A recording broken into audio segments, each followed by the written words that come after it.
Komiði sæl, þetta Pólitíkin, 50. og 3. þáttur, ég heiti Ingvar Pétur Guðbjörnsson. Það hefur verið áskorun fyrir marga atvinnurekendur að reka fyrirtæki síðasta árið í kórónuveirufaraldrinum. Ríkisstjórnin hefur komið með ýmiss konar úrræði sem eiga að hjálpa.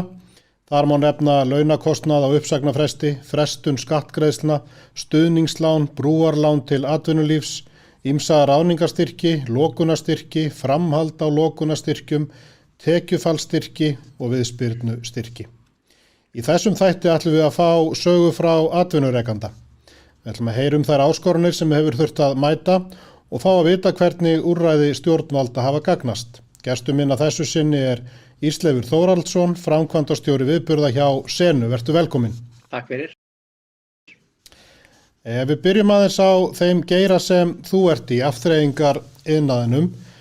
Segðu okkur kannski örstutt frá því hvað það sem þið hjá Senu eruð að fást við. Já, við erum að gera ansi margt. Það ansi mörg svið innan fyrirtækisins en eigum allt sameiginlegt að vera í afþreyingargeiranum. Fyrirtæki skiptist eiginlega alveg í tvennt í dag. Það hlutir sem hefur verið lengri til, sem kvikmyndadreifing og kvikmyndahús í dag og umboð fyrir PlayStation og svoleiðis. Þar var áður tónlistardeild, við seldum hana og hún orðin að bara Alda Music í dag og aðrir eigendur og gengur vel hjá þeim. Og svo fór ég inn í fyrirtæki fyrir cirka 14 árum og var þá einn að gera viðburði og þá var þessi þróun byrjuð að internetið komið og geisladiskurinn að vita allir að fyrir að halla undan geisladisknum og tónlistamenn og allir sem starfa í tónlist fara að setja meiri fókus á viðburði. Þannig að það vex mjög hratt hjá okkur og í dag viðburðasviðið orðin bara helmingur af fyrirtækinu. Þannig að það skiptist alveg í tvennt, afþreying og viðburðir. Og já, við bara náttúrulega förum að gera, Sena fer að gera viðburði þegar ég kem inn á þeim tíma sem það mjög vaxandi og það vex mjög mikið. Okkur gengur mjög vel og það var mjög stöð á Íslandi í tónleikahaldi og svoleiðis. Og þarna árin áður en COVID brestur á að þá erum við að taka til okkar Iceland Airwaves, fyrirtæki sem heitir CP Reykjavík. Þannig að við förum í fyrirtækjaviðburði, árshátíðir, hvatferðir og ráðstefnur og við tökum líka til okkur Colorado Gong Ho. Þannig að við vorum að búin að stilla upp nýju öflugu viðburðafyrirtæki með öllum þessum einingum og vorum að ná tökum að því að láta þetta allt synka saman þegar að COVID skellur á. Að fara að sigla inn í risavaxið ár það sem var alveg brjálað að gera á öllum sviðum. Já, var ekki einmitt í þessu maísiðnaði, var ekki gríðarlegur vöxtur fyrir kórónuveirufaraldurinn hér á landi? Jú, það var alveg gríðarlegur vöxtur, náttúrulega bara með öllum ferðamanna iðnaðinum, þetta var svakalegur vöxtur á hverju ári og við sáum mjög mikil tækifæri í því að láta þetta allt vinna saman, að gera alls konar viðburði. Þannig að við erum eina fyrirtæki á Íslandi sem erum að gera, erum bara leiðandi í ráðstefnum, hvataferðum, árshátíðum og þá erum við að vinna fyrir einhver fyrirtæki og okkar eigin viðburði þar sem við erum að taka á og selja milliliðalaust til einstaklinga. Þannig að þegar við erum að gera þetta allt og með færasta fólki á hverju sviði þá getum við leyst úr hverju sem það gríðarlega mikil þekking og reynsla inn í fyrirtækinu. Bara varðandi alls konar viðbrögðhald og við sjáum alveg ennþá þau tækifæri. Ég held að það verði fullt af tækifærum þegar þetta yfir staðið og mjög mikið að gera á öllum sviðum og mikið hungur. Þannig að þá getum við farið að nýta okkur styrkin. En nú ljóst að þetta ástand hefur haft verulega áhrif á ykkur. Mikið af viðburðum sem þið voru með planað á síðasta ári meðal annars stóra tónleika og fleira. Geturðu í stuttu máli kannski sagt okkur bara hvað það var sem þið voru með í pípunum og svo frá þeim áskorunum sem þið hafið þurft að mæta við að aflýsa og jafnvel endurskipuleggja. Svo við sjáum heildarmyndina, hvað við að eiga. Já, einmitt. Eins og ég segi, við vorum að fara inn í bara ár sem við litum á sem bara eitthvað stærsta ár í sögu fyrirtækisins og það var eiginlega bara á öllum sviðum vorum við að horfa fram á bara stærstu 12 mánuði ever framöndan, hvort sem voru hvataferðir, árshátíðir, ráðstefnur eða tónleikar. Og til að byrja með þegar þetta gerist þá þetta náttúrulega bara ótrúlegt sjokk. Það eru bara allir í einhverju áfalli og maður veit, það eru allir mjög ráðvilltir. Þetta mjög furðulegt enginn getur ímyndað sér að þrátt fyrir að við reynum að vera alltaf svolítið paranoid og sjá fyrir öll áföll og vera tryggð gegn því og við passum okkur í samningagerð og erum til í að kaupa rándýra tryggingar og reynum að halda fyrirtækinu hraustu og skuldlausu þannig að það getur þolað áföll, að þá þetta náttúrulega alveg út fyrir allt sem að nokkur getur ímyndað sér. Það eiginlega bara overnight, þá bara eins og að setja lögbann á reksturinn. Það bara, við megum ekki stunda þann rekstur sem við erum í.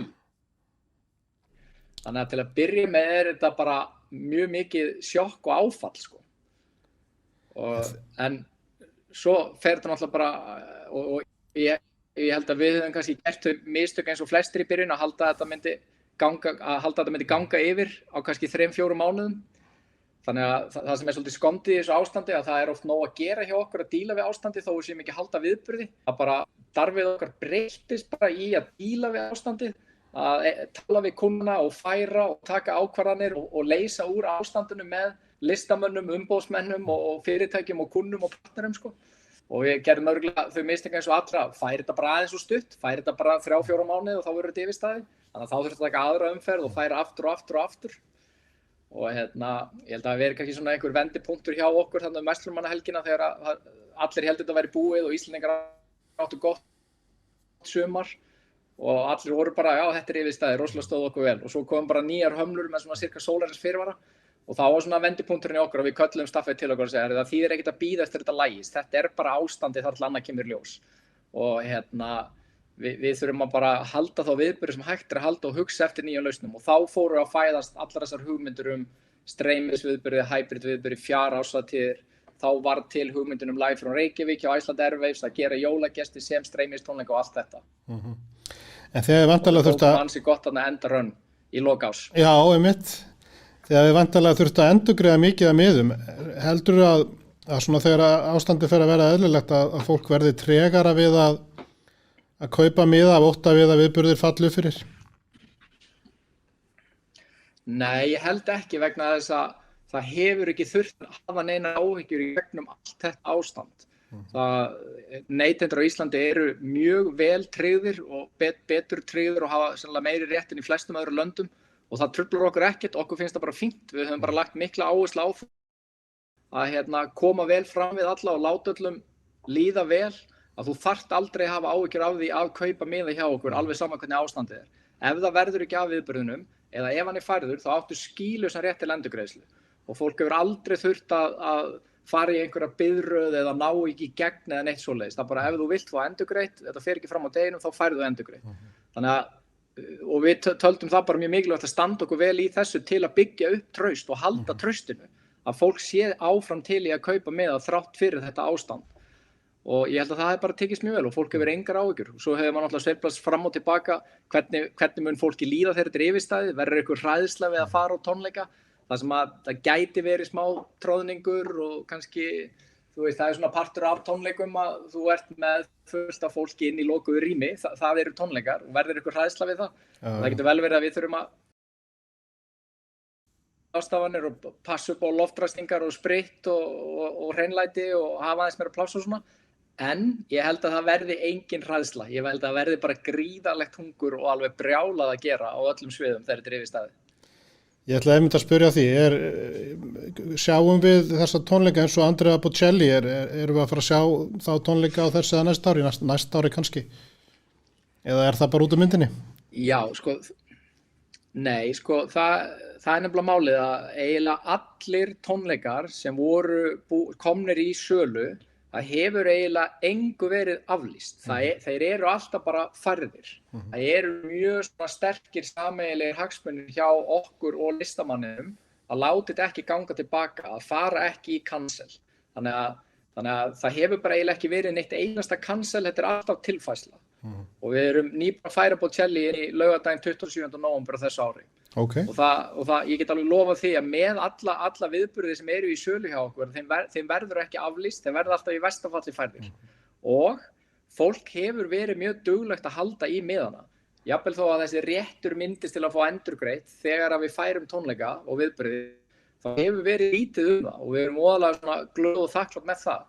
Þetta er kannski mestalagi 5-10% skil miðanum og yfirleitt spurjum við þá fólk af hverju og þá það yfirleitt bara dagsetningin hentaði ekki. Þannig að fólk sem að þú veist búið að tryggja sig miða á Bocelli og það var næstum því uppselt á 0-1, þau vilja sjá tónleikana. Þau vilja komast á tónleika þegar þeir eru yfir staðið, þannig að þau vilja halda í miðan og halda í sætin sem þau náðu sér í, sko. Svona aðeins bara ykkar starfsemi, hvað voru þið mörg starfandi hjá Senu og sérstaklega viðburðardeildinni fyrir ári síðan og hvernig staðan í dag? Já, ætli við höfum ekki verið svona 12 til 14 sem að störfuðu eingöngu við viðburðina og svo eru náttúrulega svona sameiginlega stuðningsdeildir í Senu sem starfa þvert yfir eins og bókhald og markaðsmál og svona. Og svo náttúrulega annar fjöldi af fólki í hinum hluta fyrirtækisins sem bíóreksturinn og svona. Þar vaktafólk og slatti mikið af fólki, en kjarnahópurinn svona í skrifstofustörfum á Senu var eða í dag svona 20-25 eitthvað svoleiðis.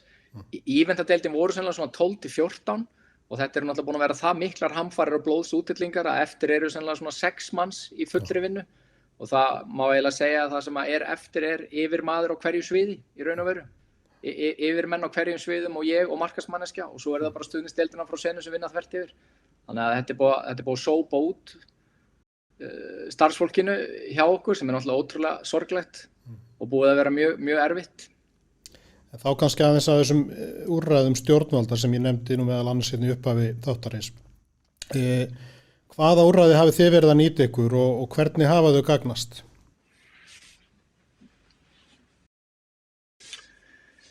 Já, við höfum náttúrulega bara nýtt okkur stóran hluta af þeim úrræðin sem eru í boði vegna þess að úrræðin hafa verið búin til fyrir fyrirtæki eins og okkur. Það sem að við vorum að grínast með, við erum alltaf að tala við erum með svo marga deildir að þetta jafnar út sveiflur. Við erum í sveiflukenndu rekstri allstaðar en ef ein deild fyrir upp þá fyrir ein niður. En svo föttum við það þegar COVID skall á að þetta eru allt samkomur. Það hvort sem það eru kvikmyndahúsin og hvers konar viðburðir, það alltaf fólk að safna saman. Þannig að þetta var bara eins og að fá bara lögbann á reksturinn. En við höfum bara nýtt okkur flest þessara úrræða því þau hafa náttúrulega bara eins og ég segi verið búin til fyrir fyrirtæki eins og okkur. En við höfum bara neyðst til þess. Ég get ekki sagt að okkur líði vel að vera að þiggja ríkisstyrki og við tökum því alvarlega og þeirri ábyrgð sem því fylgir að þiggja ríkisstyrki og taka almannafé en það var náttúrulega bara lífsnauðsynlegt til að geta lifað þetta af og komið út úr þessu lagi og geta verið tilbúin til að fara af þegar þetta væri búið. En hvernig hefur þetta verið að nýtast og hvar væru þið í dag ef þetta væri ekki? Ja, þetta hefur bara nýtast vel og það hefur náttúrulega skipt öllu máli. Þetta hefur algjörlega skipt öllu máli á síðasta ári. Auðvitað neyðist við til að segja upp fullt af góðu fólki og það er mjög sorglegt og auðvitað reksturinn vondur á síðasta ári. Hann snýst úr því að vera í mjög góðum rekstri yfir í bara svona duglegt tap. En styrkirnir gera okkur samt kleift að koma með fyrirtækið í góðu lagi þrátt fyrir allt. Þannig að þeir skipta algjörlega öllu máli. Og það er örugglega hægt að segja að það sé alltaf hægt að gera betur og gera meira og benda á eitthvað í öðrum löndum þar sem var meira gert og eitthvað svona. En ég held að íslenski yfirvöld og íslenska ríkisstjórnin hafi staðið sig bara mjög vel. Ég held að þau hafi eins og þau gáðu bara út þegar þetta byrjaði að þau þurftu bara að vera snögg að koma út peningum til að halda við fólki og fyrirtækjum þannig að það var einhver efnahagur að þetta var yfir staðið og þau þurftu bara að taka á sig skuldir og það eru bara að díla við það seinna og ég held að þau meira sagt að það væri betra að koma út bara aðeins og miklu en aðeins og litlu og það þyrfti að gerast hratt og ég held að það hefði bara verið hárrétt ákvörðun, það er bara ekkert annað í stöðunni fyrir ríkisstjórn þegar svona gerist að það bara þú verður henda út líflínu út í efnahaginn svo að fólk haldi lífi og fyrirtæki sko. En er eitthvað sem að þú telur að stjórnvöld hefðu geta gert betur eða eitthvað sem að ættu að gera núna sem ekki hefur verið gert?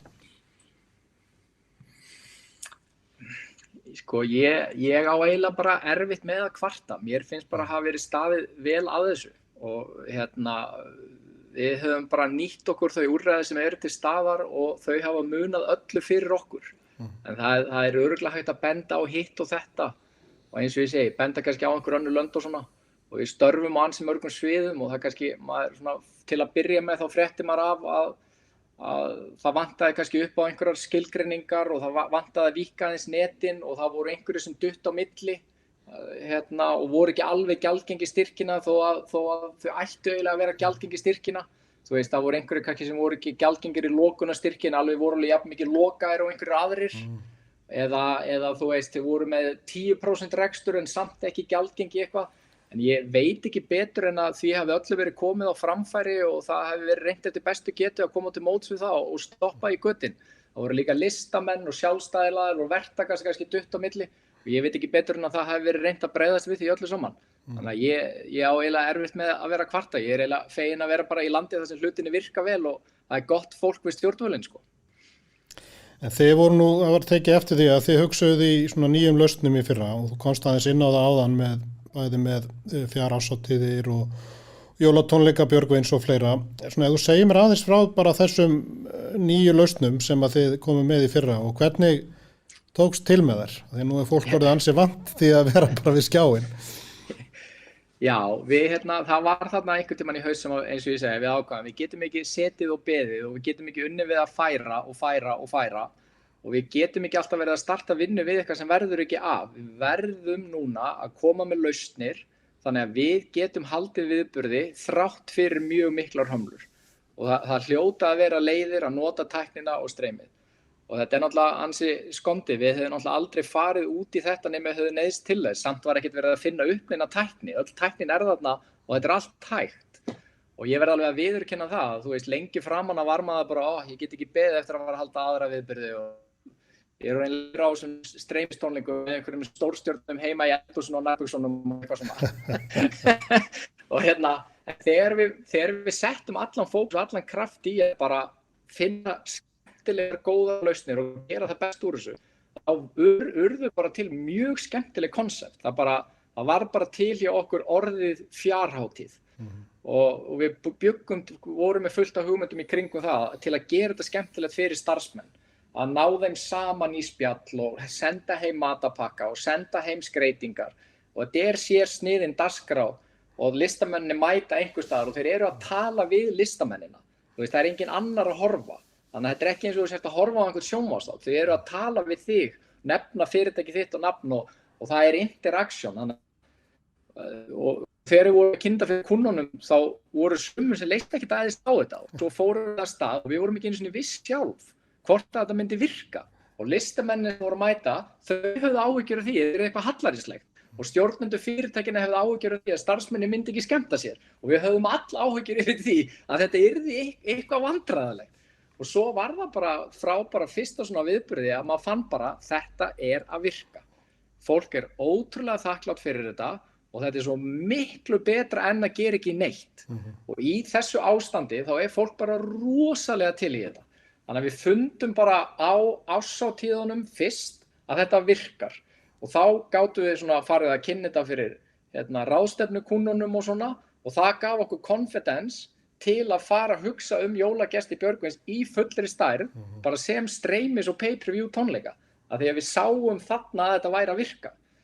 Og það tók alveg slatta tíma að fá alla til liðs við okkur í það, bara styrktaraðila og Síman og Vodafone og þú veist, enn og aftur hafði fólk ekkert eitthvað óbilandi trú á þessu að fólk væri til í þetta. En við náðum að berja saman eitthvað budget og vorum til í að taka einhver áhættu. Og þegar við fórum að stað, þá var nú alveg sagt við okkur, eins og er oft sagt við okkur, að þetta væri nú nett geðveiki. Að gera bestu tónleika í full stærð og selja bara miða á streymi. En það gekk svona líka svaklega vel upp að við erum með árlega tónleika sem selja venjulega 6.000–8.000 miða. Og það er einstaklingar og við erum mjög ánægð með það að selja 6.000–8.000 miða á tónleika. Og þetta enda með því að við seljum tæplega 15.000 miða á streymisútgáfuna af jólagestum Björgvins. Og það eru heimilin ekki einstaklingar. Þannig að á bakvið hvern miða eru kannski 4–6 að horfa. Þannig í staðinn fyrir að vera með 6.000–8.000 einstaklinga að horfa, að það átti kannski komið með, ég veit ekki hvað maður á að giska á, 50, 60, 70.000 manns að horfa á tónleikana. Og það var bara einhver svona lítil Eurovision stemming í landinu. og ekki nóg með það að þetta gangi upp, þú veist, fjárhagslega og markaðslega og viðbröðuna, heldur var útrúlega gaman fyrir okkur að gera tónleikana bara fyrir kamerun. Þú veist, það bara bauð upp á einhverja nýja möguleika, einhverja vítir fyrir okkur. Og þetta opnaði alveg nýja vítir, þú veist, ég aðgengi allra Íslendinga hvort sem að tónleikunum, hvort sem ert á Egilsstöðum eða Akureyri eitthvað, og svo seljum við hátt í 1000 miða í útlandum sem eru væntanlega Íslendingar út allan heim að horfa á tónleikana á sama tíma og fólkið á Íslandi í beinni útsendingu. Þannig eitthvað sem við höfum aldrei haft vit á því að gera og vorum bara rekin út í af neyð og við heldum að væri bara svona ekkert spes replacement fyrir það að gera alvöru tónleika varð bara að ótrúlega jákvæðri reynslu á alla kanta. En hvað heldur þess að nýju lausnir séu komnar til að vera einhver liti eða? Já, og svo var það sama með Þorláksmessu tónleika Bubba og svo var það sama með Live frá Reykjavík að Iceland Airways gerði svona virtual look á hátíðinni og allt gekk alveg glimrandi vel. Og já, það er bara mjög einfalt svar við því. Já, þetta er komið til að vera. Það er alveg á hreinu. Að þessi reynsla og að finna hvað fólk er til í þetta, það hverfur ekkert. Þú veist, það er ekkert sem kemur í staðinn fyrir það að mæti eigin persónu á tónleika. Það er ekkert sem kemur í staðinn fyrir það. En þú ert alltaf bara með takmarka pláss í salnum og þú ert með takmarka aðgengi. Þú veist, það eru Íslendingar í útlöndum og það eru alls konar ástæður fyrir því að þú kemst ekki á þennan stað á þessum tíma. Og að vera héðan í frá með þennan streymismöguleika ofan á tónleikana, það er bara algjörlega komið til að vera. Og ef við höfum einhverju það að ráða, þá verður alltaf streymi okkar viðburðum héðan í frá ef því er við komið. Við höfum stjórnað ef við erum að bóka einhverja stórstjörnum hvort það sé hægt að gera streymi eða ekki, alls konar réttindamál. En tónleikar sem við eigum með húð og hári eins og jólagestir, við munum aldrei aftur gera þá án þess að það sé líka hægt að kaupa streymi. Og það fyndna er að við vorum eiginlega bara svolítið að gefa þetta frá okkur ókeypis, sjónvarpsréttinn fram að þessu. Þetta var alltaf á einhverju sjónvarpsstöð, bara í opinni dagskrá, ekkert kynntið eitthvað og þú kannski rakst á þetta eða ekki og svo fór þetta inn á einhverja votleigu og þú kannski ítt á play og spila og við litum ekki á þetta sem verðmæti en nú sjáum við hvað er mikil verðmæti í þessu. Og hérðan í frá verður þetta bara til sölu á bara ódýrt sem streymi, bara ofan á fullan sal af fólki. Svona kannski að lokum bara, nú er aftur verið að herða aðgerðir, hefur það einhver áhrif beina á ykkur núna akkurat í dag og hvernig svona sérðu þetta ár fyrir þér? Já, það er sko, við erum eiginlega orðin svo vön þessu að þetta gerist og þannig að þetta snýst kannski svona væntingastjórnun að ef þú varst að fara að halda viðburð núna helgina eða næstu og þá er þetta náttúrulega mjög svekkjandi en við vorum bara ekki alveg komin í þann gírinn að reikna með því að það væri hægt að halda einhverja viðburð á næstu vikum. Þannig að við erum nú eina streymistónleik 16. apríl með Björgun 70 ára og við lítum svo á að við erum bara í einhverjum svona rollercoaster og hamlum þar til að það er búið að bólusetja þjóðina og við reiknum ekkert með að þetta sé komið í gang fyrir í haust. Við lítum á kannski svona ágúst, september að þá sé farið að hægt að halda kannski í Eldborg og eftir það Laugardalshöll og stærra. En við erum svona vongóð að þetta sé komið í gang þá, þannig að þetta hefur nú ekkert gríðarleg áhrif á okkur en þetta er auðvitað alltaf leiðilegt og áfall fyrir alla að fara allir í eitthvað svona lockdown ham og forgangsröðunin og allt náttúrulega breytist og við þurfum að breyta einhverjum plönum en ekkert stórkostlegt. Vegna þess að við vorum ekki að reikna með því að vera komin á stað á næstu viku með neitt að ráði, eða mánuðum. Þannig að þið eru svona hófsöm í ykkar plönum og væntingum. Já, við horfum frekar á að þetta sé hinum megin við sumarið, að þetta sé ágúst, september sem að hægt er að komast að og við skiljum alveg þessar aðgerðir. Ég held að allir hafi lært það að einu mistök sem við getum gert þegar kemur svona átbreak er að bregðast aðeins of hægt við og aðeins of lítið og það bara að rífa í bremsuna. Það er bara, við höfum öll lært það, þannig að maður skilur þetta mjög vel og vonandi komast upp úr útröðu sem fyrst með því að fara í svona harðar aðgerðir. Við skulum vona það, ég held við látum þetta verða loka orðin af þessum 53. þætti af pólitíkinni. Það var áhugavert að fá þau Ísleifur til að ræða þessi mál við okkur og veita okkur svona einsýn inn í ykkar störf og eins að fara yfir það hvernig aðgerðir stjórnvalda hafa gagnast ykkur. Takk kærlega fyrir komuna og gangi ykkur vel. Takk fyrir. Og þeim sem að hafa hlustað og hort, þá þakka ég samfylgdina. Lifið heil.